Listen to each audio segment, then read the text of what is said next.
Chapter 17. Shri Sadguru said, "The Lord, the limitless ocean of mercy and the overlord of the entire universe, has created cares and worries in this world only due to his mercy. If there is no suffering, man will not develop an attitude of total detachment, without which he will not nurture a desire of liberation. When there is no desire for liberation, then sublime transcendental knowledge can never be acquired. In its absence, how can one attain salvation? Hence, the Lord has created the world full of woes. Even then, people forget them and revel in sensory pleasures." Vedavyasa the sage had this hidden truth in mind when he placed Vishada Yoga as the first chapter of Srimad Bhagavad Gita. As long as a thief remains happy inside the prison, he will not care to be released. In the same way, if the world is bereft of sorrows, people will never desire to reach Vaikuntha, the transcendental realm of the Lord. That is the reason why the Lord, the ocean of mercy, has created the world with sorrows to the brim. Ignorant men blame the Lord for all the grief caused by their own action in their previous births. Once there was a poor illiterate Brahmana by name Vijayadasa. He was very lean and could not afford good clothes. He was leading a very sorrowful life with his sisters and brothers. He took care of his parents and fed them with the food he could get by begging. Once he heard that the wedding of the daughter of a Brahmana who was a minister in the Vijayanagar royal court was to be celebrated.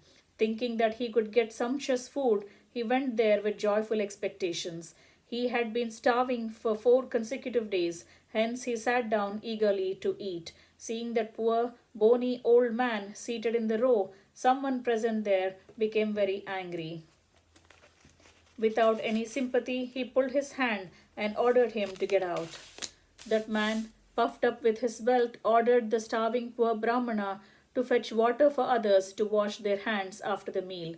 The Brahmana brought countless pots of water from the nearby well and became exhausted. In a dry voice, he begged for food. The rich man shouted that nothing was left over and asked him to go to his place and eat there.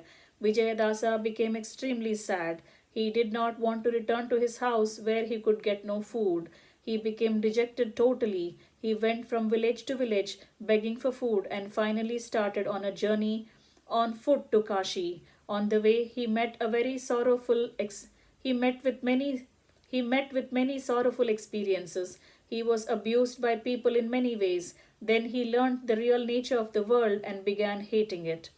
Being fed up with distasteful worldly pleasures, he was sitting silently on the bank of holy Ganga, meditating upon Sri Krishna. Sri Purandaradasa, the Guru of the universe, appeared in his dream due to his grace and consoled him. Sri Purandaradasa wrote on the tongue of Vijayadasa the name Sri Vitala. This is the most potent among the mantras and capable of bestowing the good effects of all mantras.